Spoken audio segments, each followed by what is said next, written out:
Hey there, race fans. It's Race Day Top 5 with me, Frank 5. Phoenix Raceway, the championship finale. 4 drivers came into this weekend battling it out for the Bill France Cup. At the end of the day, one of those drivers would emerge as a champion of NASCAR. And to close out the 75th season of NASCAR competition, one driver captured his first title, but he didn't win the race. But still put together a great performance. Let's get into all that went down the final weekend of NASCAR racing in 2023. Number 1, Ryan Blaney, YRB, is a Cup Series champion. Ryan Blaney is your 2023 Cup champion after finishing runner-up in yesterday's race, but being the highest finishing Championship 4 driver to cross the start-finish line ahead of the other 3. He captured yesterday's title, beating out his opponents, Kyle Larson, William Byron, and Christopher Bell, to be this year's champion. What a year for Ryan Blaney and the team. Started out relatively slow at the beginning of the season, where they had a couple of top 10s, but a couple races where they weren't performing as well. Then things started to turn around for a brief moment when they won on the Monday late afternoon, early evening postponed race of the Coca-Cola 600, which I was in attendance for and got to witness him winning that coveted race. He did everything right that day, had one of the best cars, particularly when the sun went down. He was untouchable, and he just had the best car and got himself a crown jewel. But then the summer came around, and the 12 team kind of lost a step after that win at the 600. They weren't running as well. They weren't the best performing Ford at the time, and there were question marks about, can we see Ryan Blaney step up in the playoffs, or is he going to revert basically to what they've been performing over the summer, which they weren't. Again, not a lot of top 5s, not a lot of top 10s, and not really a lot of consistency on their part. When the playoffs rolled around, the 12 team finally upped their game, and they were able to perform very well. In the opening race of the playoffs at Darlington, they had a really good run, and then they continued that out through the round of 16, barely getting through. And then in the round of 12, in the second race at Talladega, he was able to beat out the competition and get his 3rd win at that track, and that win locked him into the round of 8. And okay, another multi-winning season for Ryan Blaney. Let's see what he can do in the round of 8. Well, we started the round of 8. He finished originally in the top 10 at the first race at Vegas, but then NASCAR found that a part of his car didn't meet the specifications, and they disqualified him. But after a quick review, the next day, NASCAR rescinded the penalty and said, you know what, we made a mistake. The part was met our modifications. It was our fault. We give you back your points and your position, and that really helped Ryan Blaney getting into the next race at Homestead, where he was arguably one of the best cars, if not the best car, in the final stage of the race. Particularly on the wrong runs, he had the field covered. But then we kept having a couple cautions. He lost the lead after riding hard with William Byron, and they lost the lead to Christopher Bell. But Blaney was able to try to run down at the very end, but fell a little bit short of Christopher Bell, but put himself in a position heading into Martinsville, 10 points above the cutoff line, that he had a good chance to get into Phoenix.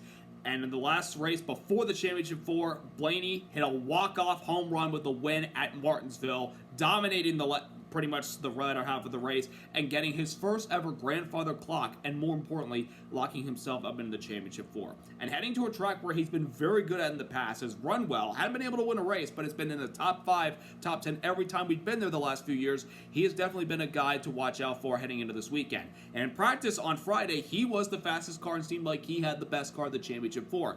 Then we qualify on Saturday, and he was the lowest qualifying car of the Championship 4, qualified in the 15th spot.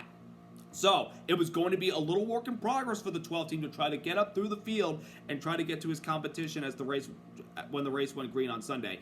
It took him a while, but he got himself inside the top 10 by the end of Stage 1, and by the start of Stage 2, he found himself in the top 5 and seemed to be really good, particularly on long runs. And in the final stage, he took the championship lead, while also in a fierce battle with Ross Chastain for the lead, which kind of rubbed Blaney the wrong way, but the spotter and crew chief had to calm him down, knowing you're the leader in the championship right now. Don't worry about the other 2 guys you're racing around. Race smart, and we're going to win this championship. But then drama came out late in the race when Kyle Busch spun out with about 40 laps to go in the race, and everybody had to come down pit road. Blaney exited off pit road in 5th spot, but 3rd out of the Championship 4 that were still remaining on the track. But after a couple laps into the restart, the 12th team was able to come alive in the long runs. He got by the 5-car Kyle Larson for 2nd place, which was all he needed to stay ahead of him and his teammate William Byron to win this year's championship. Again, He didn't win the race, but he won what was most important at the end of the day, the NASCAR Championship. A big year for Ryan Blaney and the 12 team, and finally we're able to silence all the critics about, can Ryan Blaney get a multi-win season under his belt? He's done it the last couple of years, but the big question this year, can Ryan Blaney take the next step up and be a title contender? He did just that, folks. He is one talented young man and a well-liked driver with the fans and NASCAR community and the garage area. He's well-liked and well-respected by his competitors, not just his teammates, but everybody else. His great friends with Chase Elliott and Bubba Wallace, who both came to congratulate him in his post-race celebration of the championship. His teammates, Joey Logano and Austin Cindric, their corporate teammate Harrison Burton. Everybody was just congratulating him on the cooldown lap because he's so well-liked and well-respected by his peers out there. He's just a good race car driver and a really good guy. And by the way, his sister is dating his championship rival in that race. But it was a great day for Ryan Blaney to be this year's 2023 NASCAR champion. And props to him, Team Penske, and Jonathan Hassler. What a great year for this 12 team, and I have no doubt they will do a wonderful job representing the sport as our 2023 champion, and we're looking forward to see what these guys can do when we kick off the season in February in 2024. So once again, congrats to Ryan Blaney and the 12 team. You are this year's NASCAR Cup Series champions. Number 2, Chastain with the W. While Ryan Blaney was celebrating his championship, somebody had to win the race, and it was Ross Chastain, the first driver to win the championship finale that was not part of the championship 4. Every single year since we introduced the championship 4 format, drivers that win the race win the championship. It happened with Kevin Harvick, Kyle Busch, Jimmy Johnson, Martin Truex Jr., Joey Logano, Kyle Busch again, Chase Elliott, Kyle Larson, and Joey Logano again last year. This year, different story. Ross Chastain spoiled the championship 4 by going out to win the last race of the season. What has been a relatively down year for the one team in Trackhouse, even though they made the playoffs. They weren't as consistent as they were a year ago, even with the big move last year, the Hail Melon move at Martinsville, where he rode the wall all the way through 3 and 4 in the last lap to get that last spot into the championship 4. This year, it was kind of a little bit of a step back. Despite a win at Nashville Superspeedway, they had to work out a few kinks, and it wasn't really doing them as well. And also, Chastain had some run-ins with some drivers. It's been known to happen, and it continued to happen this year. But I think as the season went on, it kind of calmed down a little bit, and even though he still likes to drive aggressively, I think he slimmed down that aggressiveness by just a tad to be a little more consistent. But some of it didn't pay off for them, and they got eliminated at the round of 12 at the Roval, which unfortunately, it wasn't their year, but there's still some positives to take away from it. And this race, the finale yesterday, they had one of the better cars in the final stage of the race. Even though he was racing hard with Ryan Blaney, and Blaney got upset about it over the radio, and he was just literally ticked off with the one car and how he was racing him. It's how Chastain races sometimes. He's now our modern Ryan Newman, the toughest guy to pass on the racetrack, and probably one of the most aggressive drivers you will see on the racetrack. But they did everything right. They were able to get off pit road. I think they got off pit road in the second spot, or the fourth spot actually, because the top two that took 2 tires were Denny Hamlin and Eric Jones, and they restarted in the front row. Both of them faded late, and Chastain and those guys were able to get by them, and Chastain just drove off into the sunset with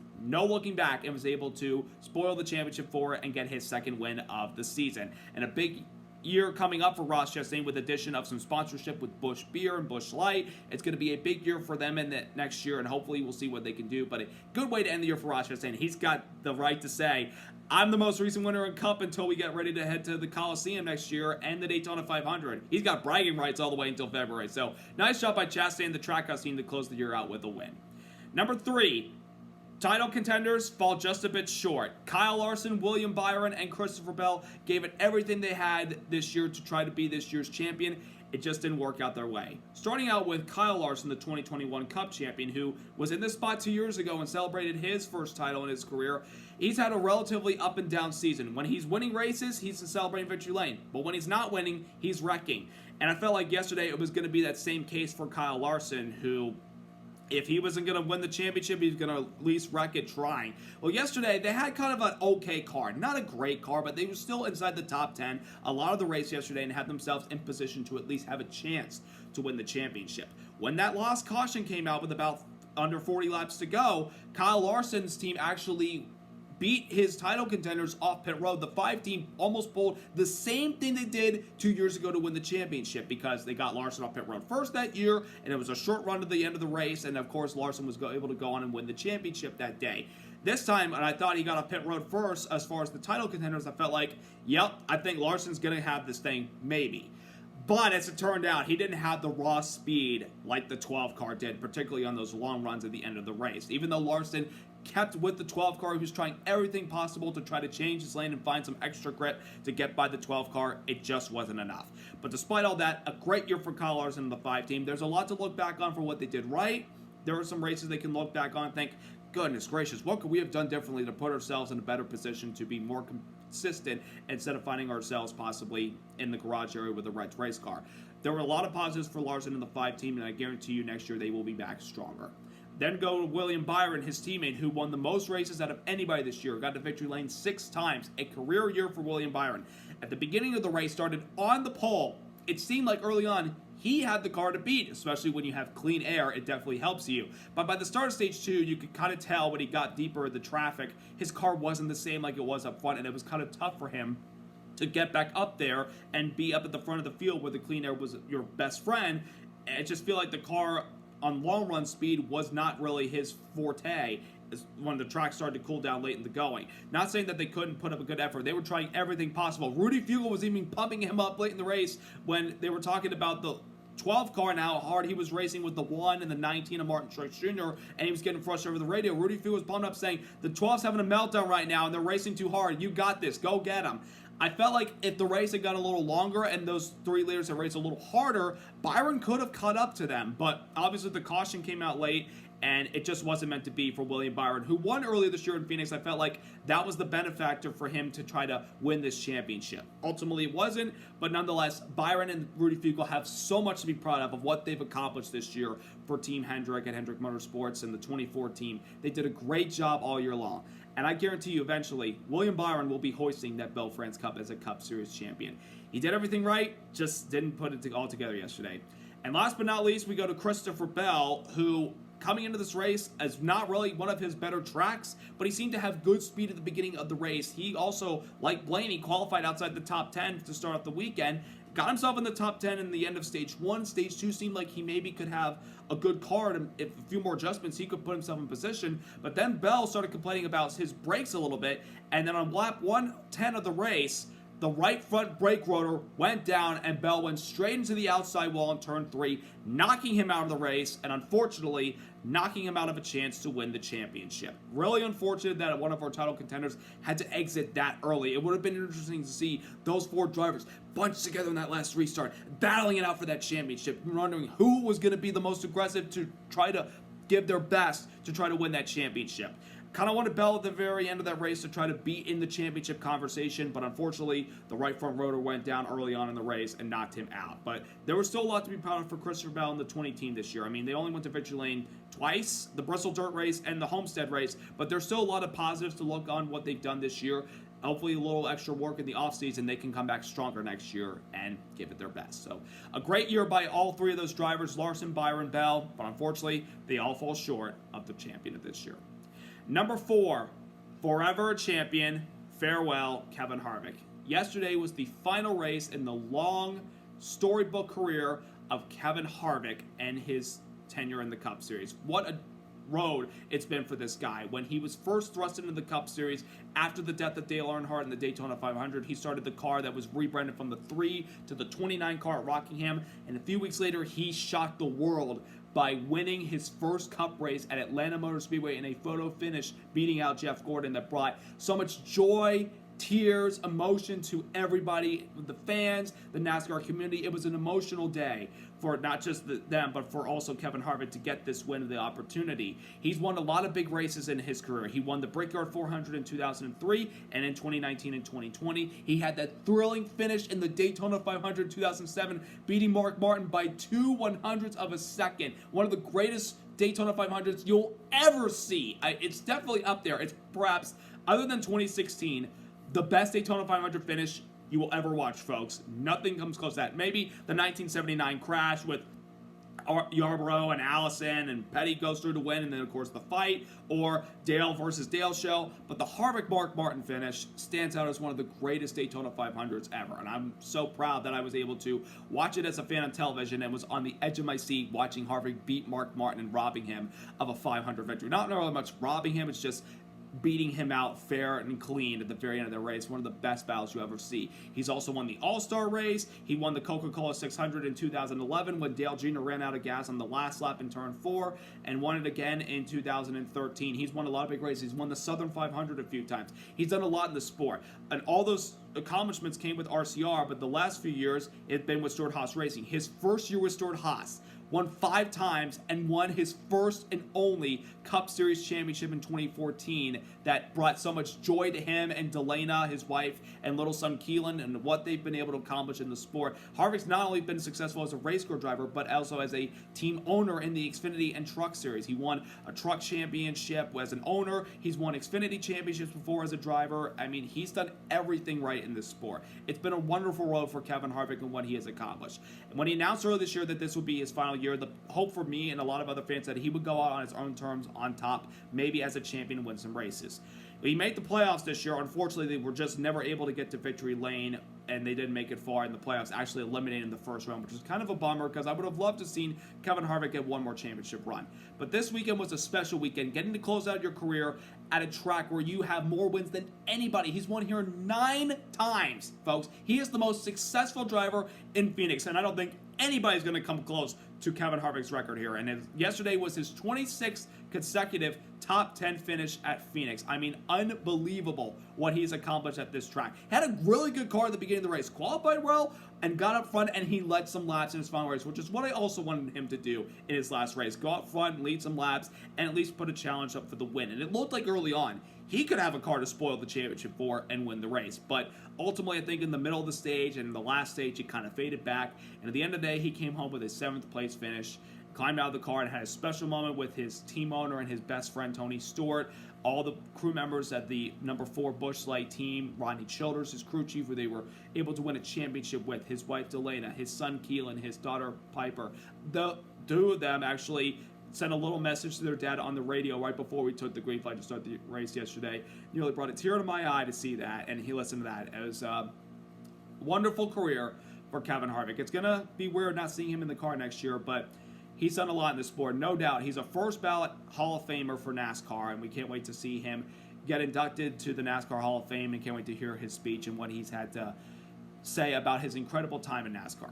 But he's not going away completely, folks. We'll be hearing him in the booth next year in NASCAR on Fox with Mike Joy and Clint Boyer. The 3rd time Harvick and Boyer get to be teammates. RCR, Stewart-Haas, and now Fox on television. But Harvick's going to do a really good job with Fox next year, bringing his level of enthusiasm and knowledge of the sport to the broadcast booth. They're going to do great things next year. Him, Mike Joy, and Clint Boyer, they're going to have a lot of fun. I cannot wait to hear these guys broadcasting all these races on Fox next year when we start off at the LA Coliseum with the Busch Light Clash and the Daytona 500 in February. So, Kevin Harvick, from the bottom of my heart, thank you for everything you've done for NASCAR. We greatly appreciate you, and we look forward to the next chapter of your life.